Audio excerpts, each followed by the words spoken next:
Est-ce que tu sais que ceux qui passent la longueur de journée à te rappeler tes péchés et à te montrer du doigt accusateur avaient eux-mêmes aussi de grands problèmes avec le péché?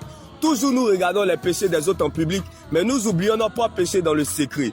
Alors pour y arriver, changeons nous-mêmes avant de voir les autres changer. Si tu es 3 fois saint, ne reste pas ici. Quitte la terre, va au ciel, car la terre n'appartient pas aux parfaits, mais plutôt aux imparfaits. C'est pour cela la Bible nous dit que Jésus-Christ est venu pour les pécheurs et pour le salut de notre âme. Nous nous sentons 3 fois saints et nous empêchons les gens de voir la gloire de Dieu. Bien-aimés, la lumière ne se révèle pas dans la lumière. Dieu se révèle dans les ténèbres. Ce sont les pécheurs qui expérimentent la gloire de Dieu. Ce sont les pécheurs qui voient la gloire de Dieu. La Bible pouvait nous le dire, ce n'est pas vous qui m'avez choisi, mais c'est moi qui vous ai choisi afin de vous donner de l'avenir et de l'espérance. Comme Abraham était dans l'idolâtrie, ses parents furent idolâtres, mais il a fini le père de la foi.